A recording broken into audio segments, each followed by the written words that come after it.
Todo mês tem uma cor nos últimos tempos. Janeiro tem a cor branca. E não é pelo ano novo simplesmente. É em função de que a prevenção, os cuidados com a saúde mental ganharam esta cor durante o mês de janeiro. Para falar um pouquinho sobre isso e traduzir para você que nos acompanha o que representa a saúde mental, os cuidados com a saúde mental, nós viemos até o consultório, a casa, na verdade, da psiquiatra Fernanda B, que é aqui de Cachoeira do Sul, que nos recebe para conversar um pouquinho com a gente. Boa tarde, doutora, tudo bem? Boa tarde, Helena. Boa tarde, pessoal. Bom, Janeiro Branco é uma campanha que foi criada por psicólogos do Brasil inteiro para falar sobre os cuidados e a prevenção em saúde mental. O branco significa que o janeiro, sendo o primeiro mês do ano, é um espaço livre, está, né, um espaço em branco para tomar cuidados, nós tomarmos cuidados com a nossa saúde mental. Aquela velha história do caderno em branco para ser preenchido da melhor maneira possível. Exatamente. Então, nos convida para reflexão, né, para olhar para si mesmo e pensar que cuidados nós podemos ter com a saúde mental. E esse ano, especificamente, a questão do janeiro branco tem uma conotação diferente, porque nós estamos numa pandemia, né? Onde a saúde mental é primordial, né? E tem sido muito afetada, diga-se de passagem. Com certeza. Desde o início da pandemia, a saúde mental está muito prejudicada. Os pacientes estão deixando de ir procurar o tratamento de saúde porque a prioridade é a pandemia.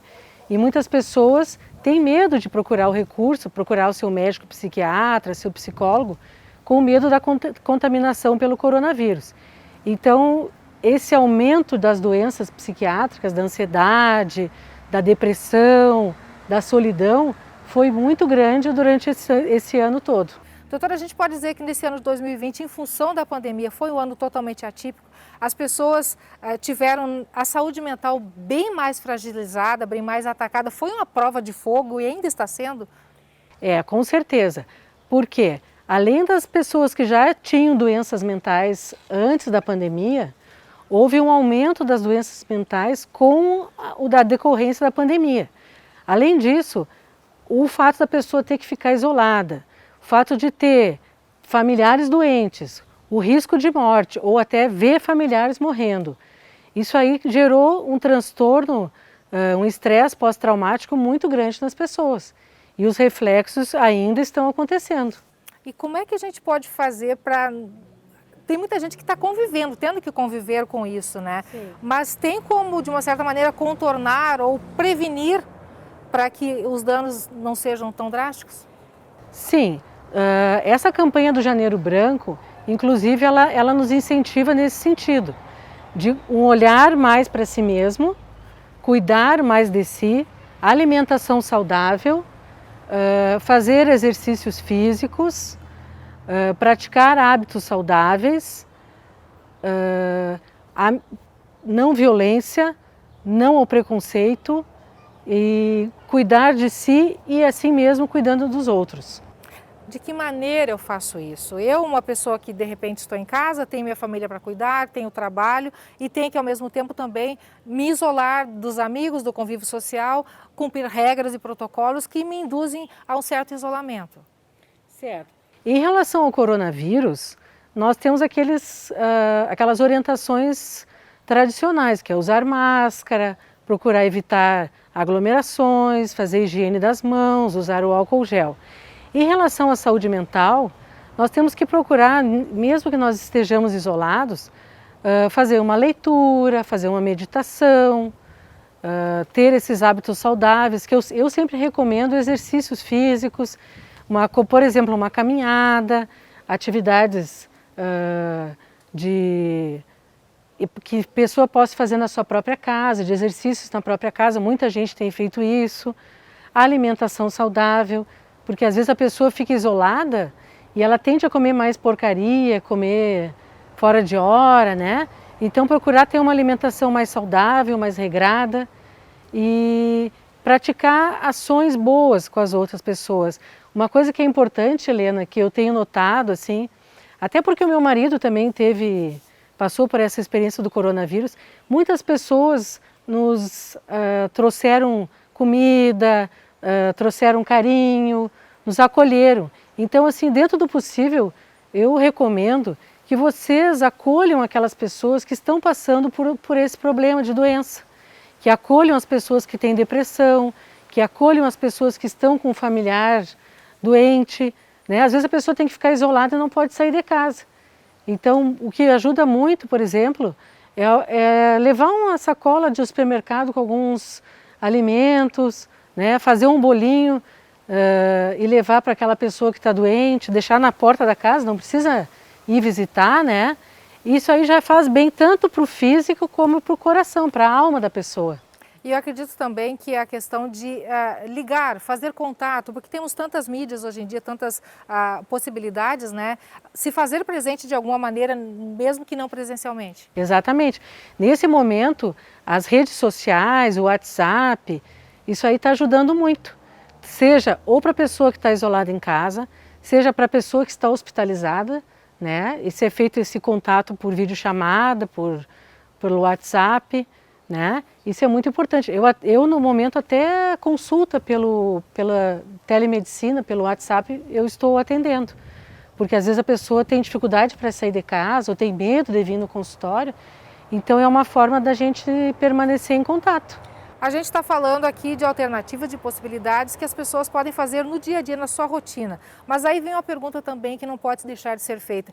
Em que momento a pessoa percebe, ou que a pessoa que se percebe alterada mentalmente, ou que ela vê que não está legal, que ela deve buscar ajuda profissional? Sim, sempre que a pessoa sentir que está em sofrimento, que esse sofrimento já está durando mais de uma semana, 10 dias, aquilo ali não passa, ela deve procurar ajuda.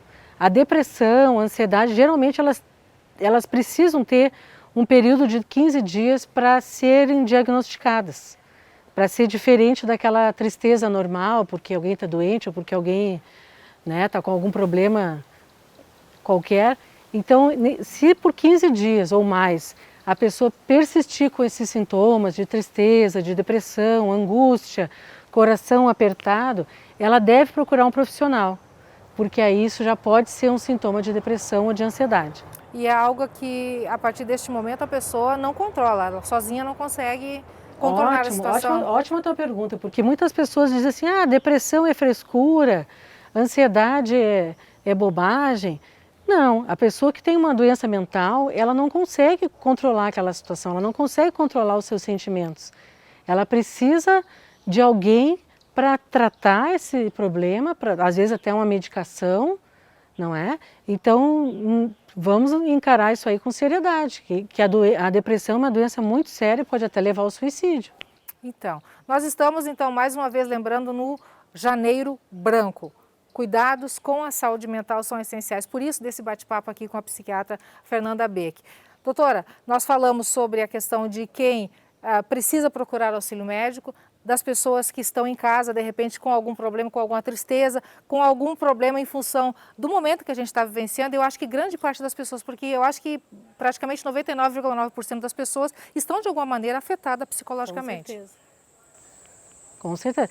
E eu acho que esse Janeiro Branco, principalmente nesse ano que nós estamos passando por essa pandemia, ele nos lembra exatamente desse cuidado com a nossa saúde mental.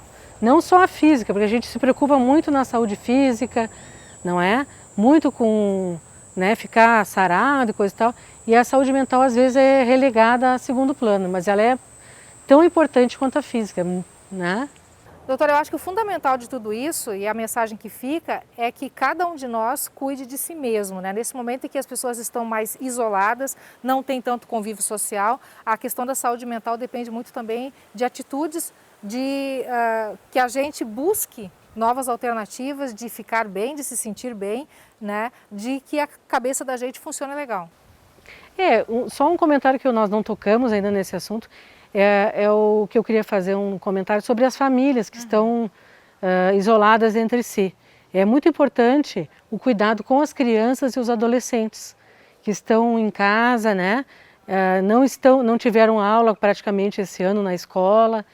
Então, dá uma atenção especial para nossas crianças e adolescentes, que para eles está sendo mais difícil, talvez, do que para o adulto, né? E os nossos idosos também. Não podemos deixar essas pessoas desassistidas. Até porque muitas crianças não têm como se expressar, não sabem como se expressar, e os exatamente. idosos também se recolhem um pouquinho mais, né? Exatamente. Alguns deles. Então tá. Nós agradecemos muito por nos receber De aqui, nada, um tá prazer. bom? E você que nos acompanha, esperamos que tenha sido útil esse bate-papo para que você se cuide mais, para que você busque alternativas que possam fazer com que a sua mente funcione legal, que você se sinta bem, né? E que a vida flua com mais leveza, né, doutora? Com certeza, nós estamos aqui para ajudar.